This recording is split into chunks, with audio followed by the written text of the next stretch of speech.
What's up with it? But this shit Memorial B. And Nicole. We're back here with some more reaction videos, baby. So, are modern Afghans and Iranians related? Genetics of the Persian people. So I'm guessing they both got genetics from Persians. Yeah. Well, I mean, if you think about it, the Persian Empire was all that Middle Eastern area. So I'm assuming it's going to compare the genetics of both the Afghans and the Iranians to see like how they're related to the Persians and stuff. Yeah, and I forgot to say, this was a video quest from Matthew Mann. Thank you again. Thank you for your support. And we're gonna dive right into it. It is to this day one of the most mysterious and exotic places in the world to most Americans and Europeans. Despite being directly at the doorstep of the Western world, the region remains one of the least studied places on the planet when it comes to genetics and anthropology.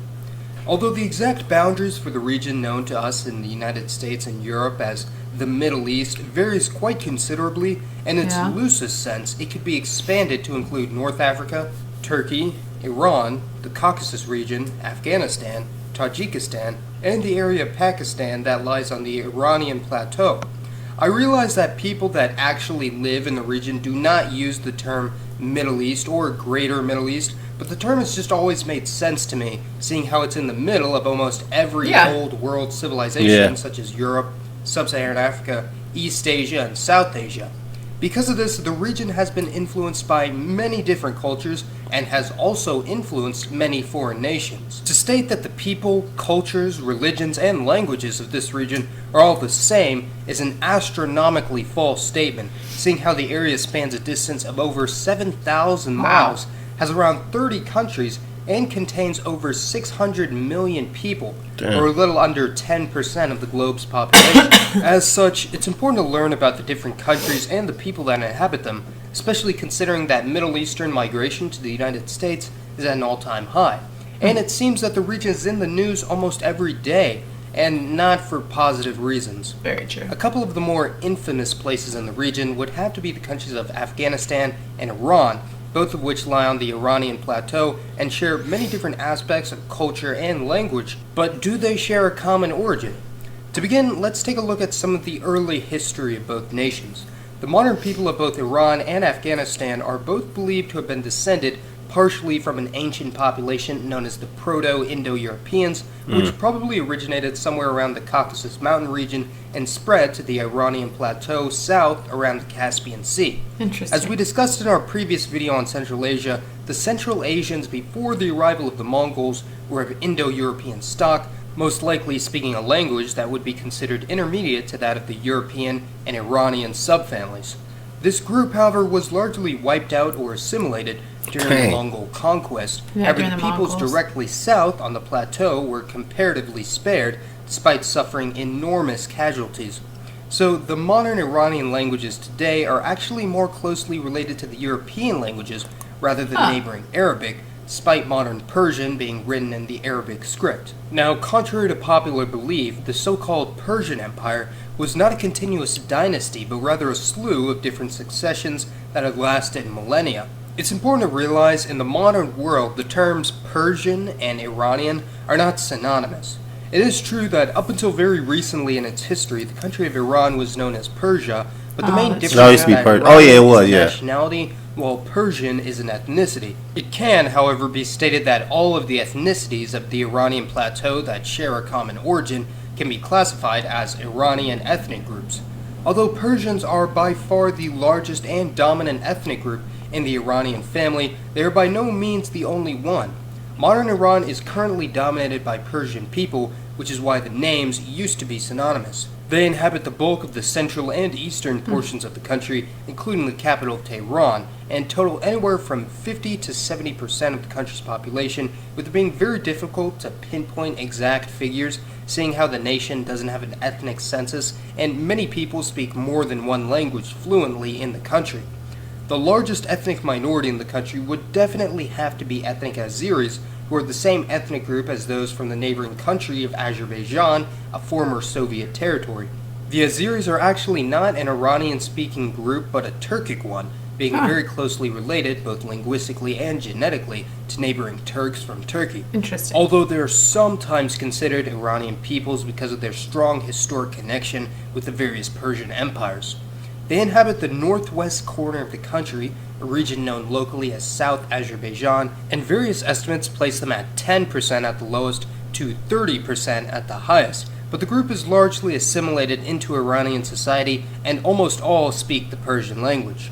Other ethnic groups of Turkic origin would include the Kashkai and Afshar, two much smaller nomadic peoples in the Zagros Mountains region. One of the next largest and perhaps most well-known Iranian group would have to be the Kurdish people, who inhabit not only a few provinces in Iran, but many of the surrounding countries, such as Iraq, Syria, and Turkey, and a region known unofficially as Kurdistan.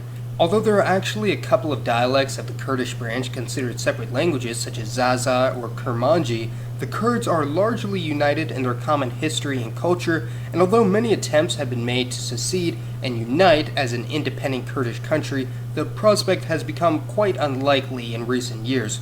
Although ever since the rise of ISIS and the new Iraqi civil war, the area of Iraqi and Syrian Kurdistan in the north of their respective countries has become far more autonomous.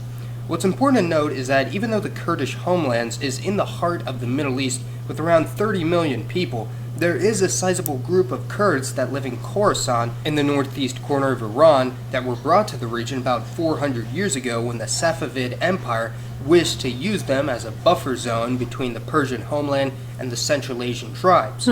There are many Iranian groups around the Caspian Sea, collectively known as Caspians, although they're actually comprised of many different smaller groups such as the Galaki, Talish, and Mazandarani. My grandfather was actually from the city of Rasht in the province of Gilan and was half Galaki, half Azeri, not Persian. And it's hard for people to realize that those are all separate ethnic groups, despite them all calling themselves Iranian.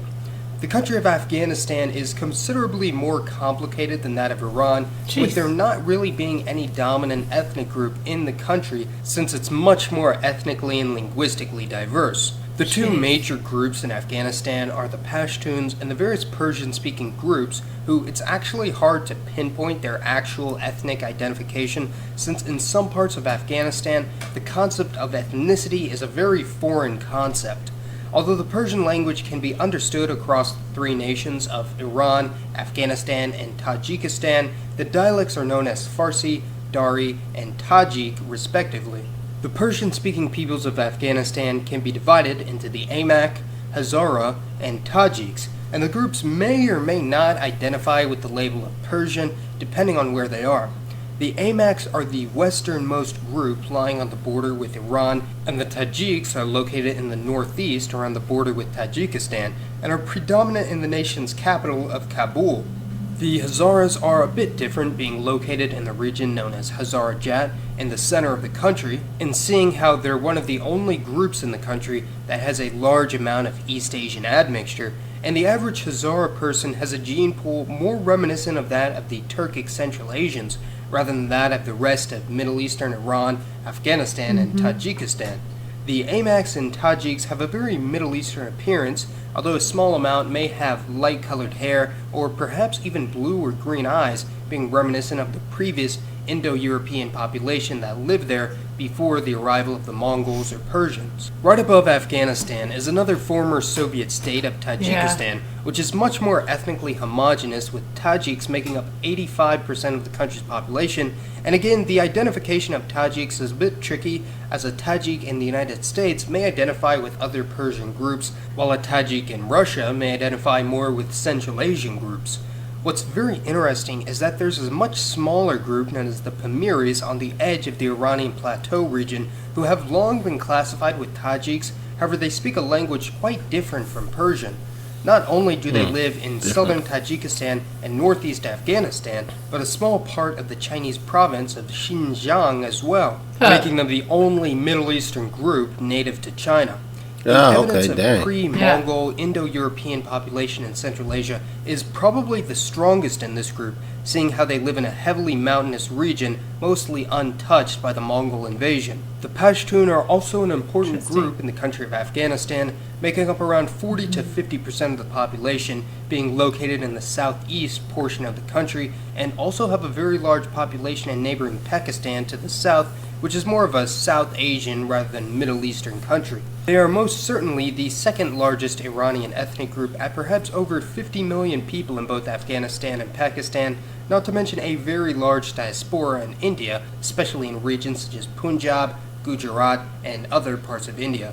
Now, I used to think that all Middle Eastern people had a similar phenotype or look, but after studying many examples, there's certainly a distinct appearance for the average Persian, Arab, and North African. Although there's a large amount of bleed over from the various regions, it's still very difficult to tell exactly where someone is just by looking at them. Yeah. The countries of Iran, Afghanistan, and Tajikistan all share a common heritage, culture, and language, and although it's highly improbable that they'll be uniting anytime soon to become a Neo-Persian empire, it's important to learn about their people groups and what makes them similar and different. I hope you learned something new today about this little slice of the region known as the Middle East, and I'll be releasing videos over the various other regions of the Middle East such as North Africa, the Arabian Peninsula, Turkey, and the Caucasus region soon.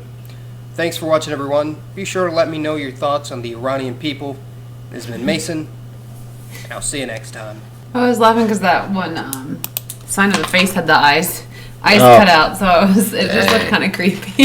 Yeah. So so a whole lot of them descended from Persians and stuff like that. That's what it make it seem like. Even though they got different phenotypes, but it makes it like they had different phenotypes. Well, I mean, he's just saying that like there are Persians in both Iran and Afghanistan, but they're not like they're still different. Not everybody's Persian. Yeah, but it's kind of hard to. Yeah. There's so many different. That's what he's saying. There's so many different ethnicities and cultural groups and stuff. Like, it's hard to keep track of it all. Because even like when he was showing like where his grandfather was from. Yeah. In this little area, but he was the mix of two different tribes. Like, it's really confusing for those of us who are not from those areas and understand all of those different cultures already. It is. Very extremely diverse. Yeah. Really. Yeah. Really. But. Yeah. Definitely another good video from Mason, man. Matthew, man, thank you for your requests again and again and again and again. Thank you. Tons of them. Yeah. But we're about to go to the end of this video. If you want to leave us a special video request, check out the link to our Streamlabs when it'll be in our description and our YouTube video cards. And also make sure to provide the link and keep the video on 12 minutes. Don't forget to subscribe. Thumbs it up. Turn on notifications. It's your man, B. And Nicole. We're going to catch you on the next video. Awesome. Peace and love, baby.